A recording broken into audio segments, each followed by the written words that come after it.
It started with a simple, poisonous lie. A little white lie I told to give myself one single night of freedom, one taste of the life Alex had convinced me to abandon. I told that lie, not because I wanted to cheat on my husband, God no, but because I needed to breathe, and that transgression, that small, selfish act of deceit, became the lens through which I finally saw the monstrous true betrayal story he had been weaving around me for years.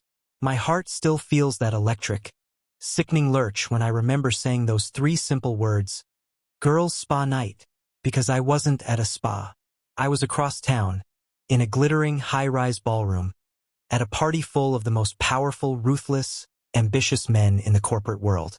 And my husband, Alex, the man who demanded absolute, suffocating honesty, never knew I was there. He never knew, until that night changed everything. For the first 5 years of our marriage, I genuinely believed we had the kind of love story people envy. It wasn't the fiery, turbulent kind, but the deep, sturdy, safe kind. Alex was a handsome man, solid, reliable, and traditional to the bone. He worked as a senior analyst, a job that sounded comfortably dull, but provided a great life in our beautiful colonial home in the suburbs of Atlanta. I was Chloe, the wife who had traded in her sharp suits and even sharper mind for a life of domestic tranquility. Before Alex, I was a corporate strategist at Fletcher and Company, one of the fastest-growing financial tech firms in the country. That was my element. It was a world of high stakes, late nights, and competitive fire. A world dominated by men, where you had to be the smartest, the fastest, and the most aggressive just to survive. I loved the cutthroat nature of it. But Alex didn't. He never demanded I quit, not exactly. It was softer, more insidious. He'd express concern about the stress. He'd make comments about how unbecoming the aggressive late-night calls were. He'd say, "I married you, Chloe, not your career. Let me take care of you. Don't you want a more feminine life?" Every question was laced with emotional connection, a request wrapped in love. Over time, I let him chip away at my ambition, replacing it with his vision of domestic bliss. By year 3, I was officially retired, trading boardrooms for baking lessons and quarterly reports for garden club meetings. I told myself it was for our future, for our eventual family. I told myself I was happy. The problem wasn't the suburban quiet. It was the growing sense of surveillance. Alex's stability came with a rigid set of rules. He became increasingly paranoid about my past life. Any mention of an old colleague, especially a male one, triggered a lecture about the toxicity and moral failings of the finance world. It felt like relationship drama I couldn't escape. He made me feel like my previous existence was something dirty I needed to scrub off. And yet, as I settled into the quiet life he prescribed, Alex's life became anything but quiet.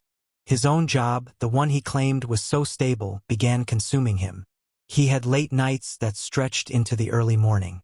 He took sudden, unannounced weekend work trips to cities he couldn't quite name.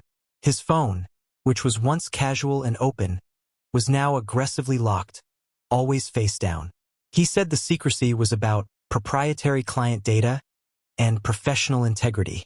I chose to believe him because I was the wife who had chosen trust over suspicion. I had exchanged my successful career for this perfect, peaceful domesticity. To question him was to question the entire foundation of my sacrifice. Then the invitation arrived. It was the annual Fletcher and Company Strategy Alumni Dinner, unofficially nicknamed the Shark Tank Reunion, because of the crowd it drew. Mostly male, all sharp elbows, and all still deeply connected. It wasn't just a party. It was a crucial nexus of my former professional identity. My old boss, David Fletcher, was retiring, and it was a one-time chance to say goodbye and, more importantly, to network. Maybe, just maybe, I could find a small, part-time consulting role to scratch that competitive itch that had been festering under the surface. I knew I couldn't tell Alex the truth. He would have weaponized my desire to go against me, turning it into proof that I didn't respect our life or his sacrifices. So I crafted the lie. I spent days setting it up. I booked a bogus, non-refundable reservation at a luxury spa 2 hours away. I prepared a story about for friends getting facial treatments and drinking too much Sauvignon Blanc. It was foolproof. It was the necessary transgression to protect my desire for normalcy. The guilt was a corrosive acid, sharp and immediate.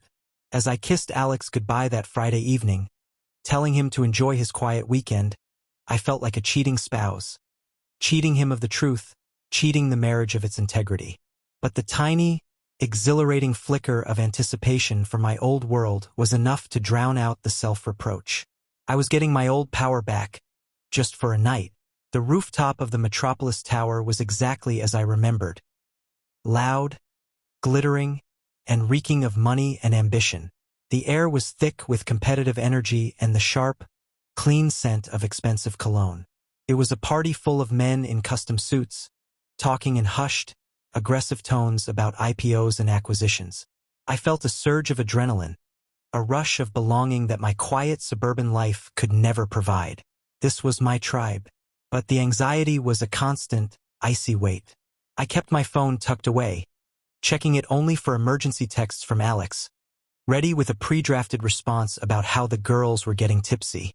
Just as I started to relax, a booming, familiar voice called my name. "Chloe Vance? Is that really you?"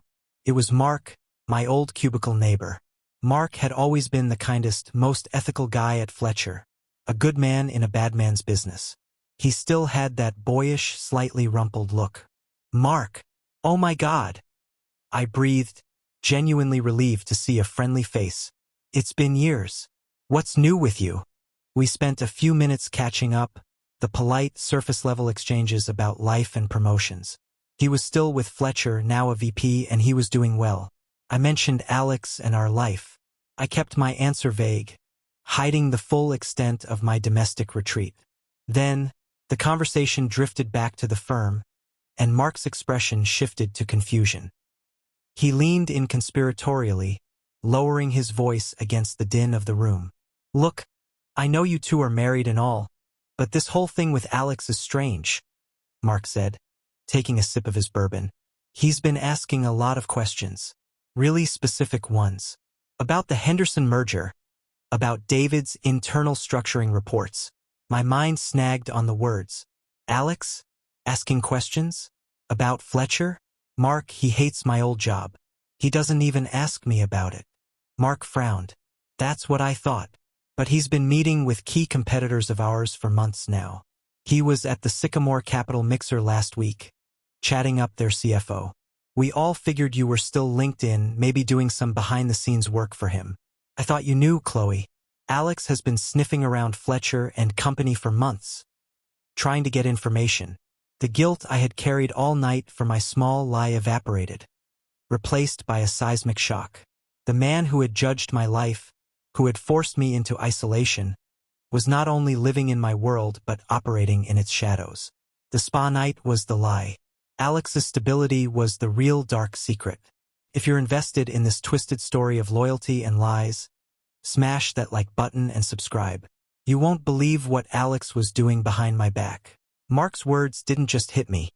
They collapsed the entire foundation of my marriage.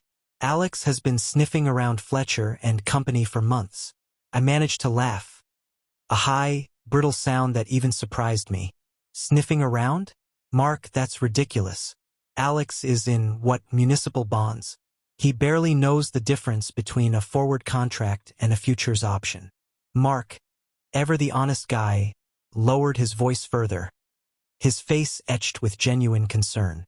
"I wish I was kidding, Chloe. My team just lost the bid for the Henderson merger strategy, the exact strategy David had been working on for 6 months. We were undercut by Sycamore, and their pitch contained proprietary data.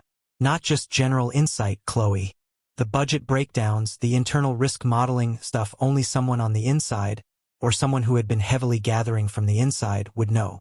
And guess who Sycamore's main external advisor has been for the last quarter? Alex. The truth hit me with the force of a train wreck. The late nights, the locked phone, the paranoia about my past, the constant lectures about the soullessness of corporate greed. It wasn't about protecting our marriage or my soul. It was about protecting his hustle. He didn't want me near the industry because he was actively, criminally robbing it blind. His deep, long-running deception was not just a betrayal revelation. It was gaslighting on a scale I couldn't comprehend. He needed me out of the game so I wouldn't recognize the moves he was making. I have to go, Mark, I stammered, my champagne glass suddenly feeling like a lead weight. I'm not feeling well. Tell David goodbye for me. I didn't run out of the building. I walked, but my insides were running a desperate, terrified marathon. I fled the party full of men, not because I was afraid of being caught in my lie, but because I suddenly understood the magnitude of Alex's dark secrets. My small lie, the spa night, was merely a speck of dust compared to the mountain of deceit Alex had built our life upon. As I drove, the world outside my windshield was a chaotic blur of city lights, mirroring the blinding rage and heartbreak inside my chest. He hadn't just used my knowledge. He had systematically isolated me from my support system and my expertise to use my background as a shield. He pretended to be the moral center of our relationship while committing high-stakes corporate espionage. The sheer cruelty of the manipulation was what broke me. He made me feel ashamed of my success. He made me quit the job I loved so he could steal from the people I cared about. He wanted me docile, baking scones, while he was out there being the ruthless shark he claimed to despise. Why did he hate my world if he was living in it? Because he knew I was smart enough to stop him. The initial guilt about my lie was completely incinerated by a white-hot, cold revenge story logic. My lie was now my most crucial weapon. If he thought I was 2 hours away at a spa, I had the cover I needed. He had no idea I possessed the truth revealed. I pulled into the driveway at 1:17 a.m. The house was silent. Alex's car was in the garage. He was home and he was asleep. I moved through the house like a ghost, every nerve ending screaming. I changed quickly into a dark tracksuit, my mind clear, cold, and forensic. I wasn't Chloe, the loving wife. I was Chloe Vance, the corporate strategist, conducting a hostile takeover of my own life. Alex always kept his personal work in a locked bottom drawer of his office desk. He thought the lock was the barrier. He didn't know I remembered finding the spare key he'd hidden years ago. A sentimental spot, a place where he used to keep my favorite childhood photo. I was breaking the barrier of his trust. But the devastating discovery was already waiting. The key turned with a metallic, decisive click. Inside, underneath stacks of boring, innocuous municipal bond reports, I found it. A small, matte black external hard drive and a handwritten, coded ledger. It was the physical smoking gun. I plugged the hard drive into my old, unused laptop, the one Alex never touched, and waited for the inevitable password prompt. I tried his mother's birthday, our anniversary, his childhood dog's name. Nothing. Finally, in a flash of sick inspiration, I typed, Moral Superiority 123. It worked instantly. The title of the main folder was simply Sycamore Project. The files spilled open like the intestines of a crime scene. It wasn't just sniffing around. It was a full-scale operation of corporate sabotage and intelligence selling. There were detailed, proprietary algorithms for Fletcher and Company SQ3 strategy, scanned copies of internal memos from the CEO's desk, and detailed communication logs with Sycamore Capital's top brass. The ledger was the second blow. It detailed the payments, millions, not just thousands, but multi-million-dollar transactions funneling into shell accounts. I realized he hadn't just compromised my old firm. He had compromised us. The money for our beautiful home, the savings accounts he managed, the sense of security I cherished. It was all tainted, built on fraud and the calculated destruction of my former life. He hadn't hated my world. He had been systematically dismantling it to sell the pieces. He had used my experience as the framework, my knowledge as the background research for his criminal enterprise. The emotional agony was a physical weight in my chest, a crushing confirmation of his dark secrets and utter manipulation. The first wave of grief was quickly replaced by the cold, clear focus of a strategist. I was facing an opponent who was ruthless, meticulous, and currently unaware that his enemy was sleeping 10 feet away. I was no longer a wife. I was an asset ready to be deployed. I chose justice not just for Fletcher and Company, but for the 5 years of my life he had stolen and reshaped into his prison. My priority was extraction and proof. I copied the entire contents of the hard drive onto a heavily encrypted cloud server, renamed the folder, and logged out. I then replaced the physical hard drive and the ledger exactly as I found them, down to the angle of the reports covering them. The key went back into its hiding spot. Calculated decision was the only thing keeping me upright. I stood in the doorway of our bedroom, watching Alex sleep. He looked peaceful, harmless, the perfect, trustworthy husband. But beneath that facade was a viper. And now I had its fang. My little lie about going to the party full of men was the perfect alibi. He would never suspect I had been anywhere near the source of his operation. Just as I slid into bed, the mattress shifting slightly, Alex mumbled, his eyes fluttering open sleepily. "You're home late from the spa, honey," he murmured, his voice thick with sleep. He reached out a hand, finding my arm. "Did you have a good time?" I took a deep breath, the cold certainty settling over me. I looked at him and I smiled. It was the coldest, most terrifying smile of my life. "The best, darling. I feel completely refreshed." You absolutely have to hear how I turned his own lies against him. The confrontation is next, and the karma is swift.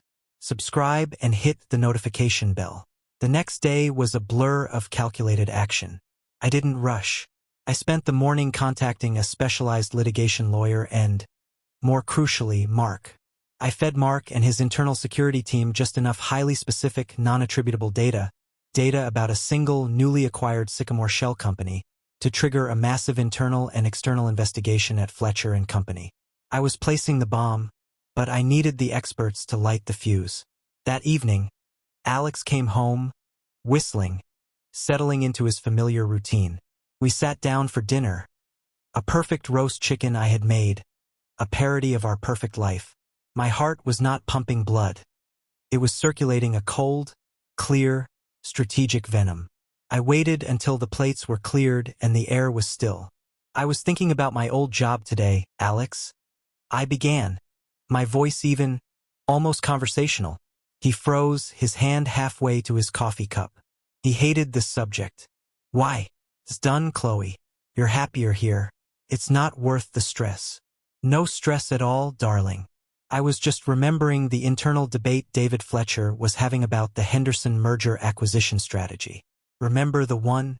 He was trying to decide between a leveraged buyout using the Series D shares as collateral or a hostile takeover initiated by a complex triangular reverse merger structure. The color drained from his face.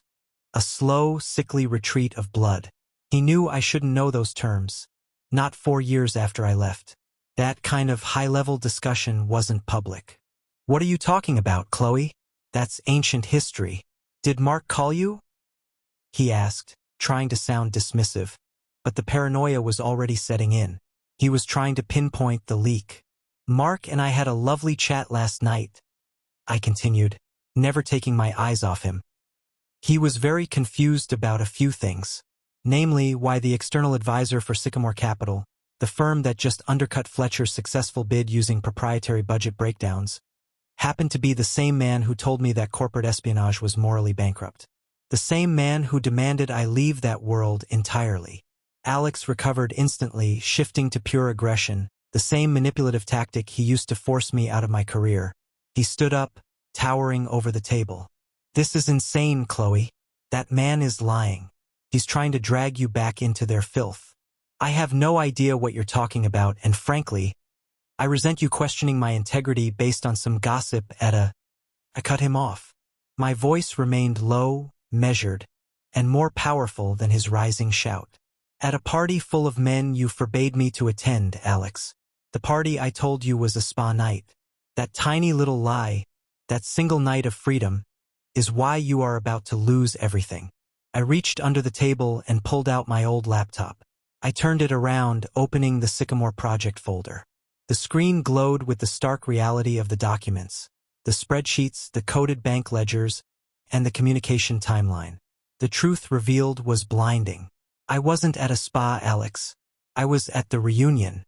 I heard enough to realize that your forced isolation of me was just a cover for your grand scheme. I didn't just hear it, though. I came home that night, found your external hard drive, and copied every single file. The funds flowing into Belize. The payment schedule from Sycamore. Your entire, pathetic, greedy operation. He lunged for the laptop, but I was faster. I pulled it back. Don't touch it, Alex. The copies are already with the authorities. You wanted me out of the game because you knew I could beat you. You wanted me to be weak and stupid. But you forgot one thing. I built that empire. I know the weaknesses, the vulnerabilities, and the criminal structure of corporate betrayal better than anyone. The realization crashed over him. The downfall was total. His eyes went from rage to a panicked, cornered animal look. He stumbled back, shaking his head. I called the number I had saved, the lead investigator at the FBI's Financial Crimes Division, a contact Mark had discreetly provided. I spoke clearly, clinically, giving them the address, the evidence location, and Alex's immediate state of panic. I never once wavered. The hours that followed were surreal. Watching two agents calmly read Alex his rights in our perfect suburban kitchen, watching him let out in cuffs over corporate espionage and fraud, felt less like a movie and more like a necessary brutal exorcism. The justice wasn't sweet. It was bitter and cold, tasting of wasted years and immense sadness. The total financial exposure, confirmed by the official documents, was staggering, over $12 million. The dark secrets of his greed were finally exposed to the light. My final act in that house was to walk back into his office, take the original hard drive and ledger, and hand them to the lead agent, confirming the full scope of the evidence. I left the house with nothing but my old laptop and my keys. The divorce was agonizingly slow and financially draining, but I walked away clean, having traded half of our assets for the moral high ground and complete legal indemnity. The profound irony, the ultimate twist of karma, was this: Alex's controlling nature was his ruin. Had he trusted me, had he not forced me to lie about the party, I never would have had the alibi to sneak back in, investigate, and copy the evidence. The party full of men, the very thing he feared and forbade, became my shield. His paranoia about my past was so intense that he never once considered that the spa night was fake. He was so convinced of my weakness and subservience that the possibility of my strategic retaliation never crossed his mind. I was safe. I was free. But the emptiness was vast. I had exchanged 5 years of perceived safety for the raw, sharp reality of independence. I was alone, but I was no longer poisoned. A year later, I am back in the city. I'm a senior consultant now, advising firms on internal risk and security. I know where to look for the vipers. I'm standing on a different rooftop bar, this one quieter, overlooking the city skyline at dusk. I'm dressed in a power suit again, drinking something crisp and cold. I still think about that night, the night I told my small lie, the night I walked into that party full of men and accidentally found the map to my husband's ultimate betrayal. That single, selfish act of disobedience saved me from becoming an accomplice to a criminal and from living out my life as a carefully controlled doll. The final, haunting silence of my empty house that night still echoes in my dreams. I learned that the people who demand the most loyalty are often the ones who are hiding the biggest dark secrets. My husband, Alex, was sentenced to 8 years for corporate fraud and espionage. He never knew I was at that party until the day I showed him the evidence. But the truth is, he never knew me at all. And walking into that party full of men was the only way I could ever truly leave him. If you've ever had your trust broken and had to fight for your own justice, share this story. Let this emotional narration be a reminder. The truth always finds a way out.